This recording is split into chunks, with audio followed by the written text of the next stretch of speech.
Hello everyone, just wanted to do a quick review of a fountain pen.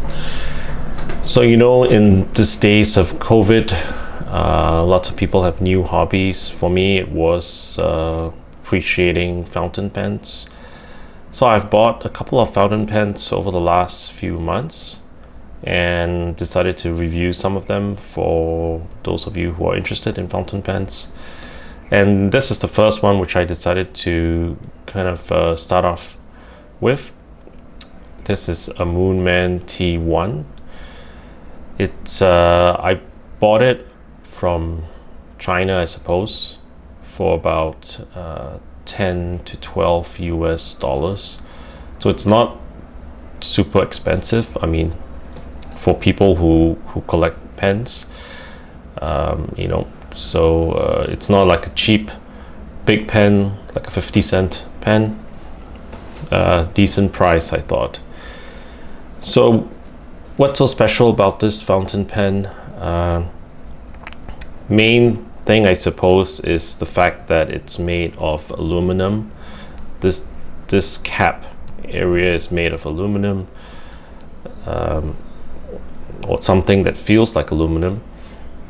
This section whereby you would hold the pen is made of aluminum as well. And this area at the back whereby it's a piston, whereby you use this to fill up the ink in the pen, that's also made of some sort of metal alloy. So I bought this pen because I thought it looked cool. I bought two of these actually, and I gave one of this to my friend. You can see a nice logo down here. Not sure whether you can see it from the camera lens. Just using a normal camera for today's review. There's nothing down here. And I thought it was interesting because it, like I mentioned, because of the metal parts of the pen. When I go into other reviews of other pens that I bought, this is kind of unusual because typically for a fountain pen they would use lots of plastic. The areas whereby they would put metal would be the clip. This one doesn't have a clip, as you can see. So a clip is one of those things which you know, there's actually a clip whereby you can actually put the pen in your shirt pocket if you're one of those people who like to do that. So like I mentioned, the metal pieces down here are one of the key aspects.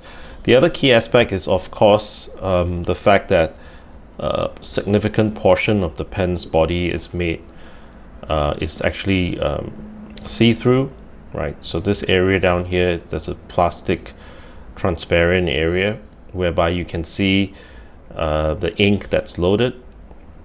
As you can see, I've loaded this with kind of a bluish ink. I'm not sure what's the actual name of the ink. It's a kind of a light blue, and I'll do a little writing sample, then you can see what the ink color looks like. And in terms of the loading mechanism, most pens out there use what they call in the industry as a converter or a cartridge.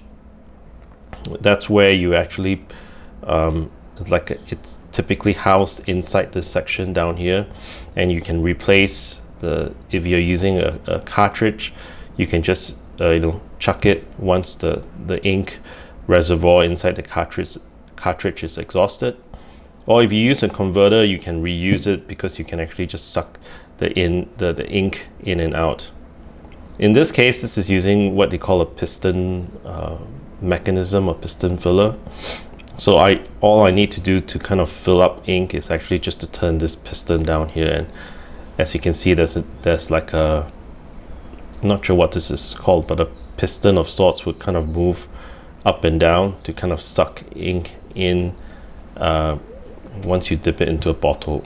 Okay, so nothing complex about that. That's lots of reviews on the internet, I suppose, for this pen already. I'm not going to go into all the technical aspects of pens. I'm not a pen expert, But one of the main things I wanted to highlight was what I felt about the pen, whether I liked it, what I didn't like it about it, and I'll just dive in straight to that. So the pen, just take some paper, get some paper up here. So the pen actually writes pretty smoothly, right? So as you can see, this is probably a fine medium, and you can actually see that, you know, I'm just writing like A, B, C, D, E, F, G, right? It writes pretty well. But it didn't really come that way from the factory, I suppose. I found that for the Moonman pens which I bought, I bought like a few of them, you probably need to kind of prep the nib before it starts to write the way that you want it to write. There's plenty of videos out there on the internet that tells you how you can actually prep a nib. Short way of describing it is that you would run the nib in your usual writing method onto a piece of I'm not sure how to describe it, a paper bag, like one of those McDonald's takeaway paper bags, and then you just draw patterns like what I did just now onto the paper bag to kind of smooth out the nib a little bit.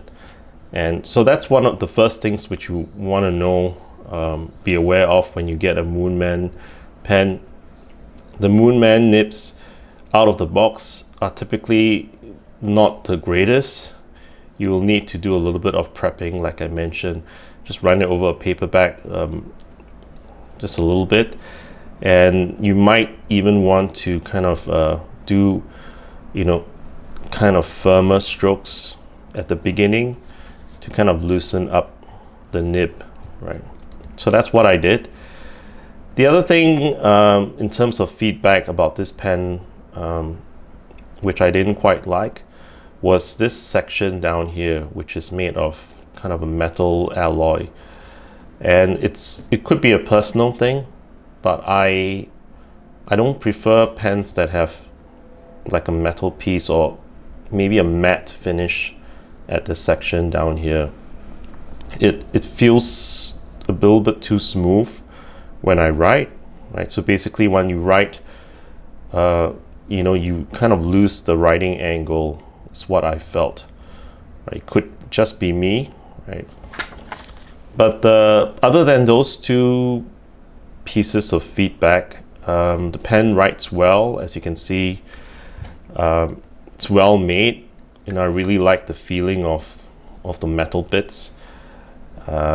Takes a lot of ink, as you can see. I'm just doing this review now, and then once I've kind of finished a little bit of ink left down here, I'm going to clean out this pen. Been writing with this pen for roughly 3 months. So good pen for the price. I think it's worth it. A lot of people would compare this pen against another famous pen that has a similar type of look, which is the TWSBI series of pens. And I would say for roughly half the price of a TWSBI, I would definitely get this rather than the TWSBI. I have a TWSBI in my collection, which I'll review later on. But otherwise, that's pretty much all I would say about this pen. Any comments or any questions you might have, just add them in the comments section below. And again, thanks for watching, and have a good one. Bye.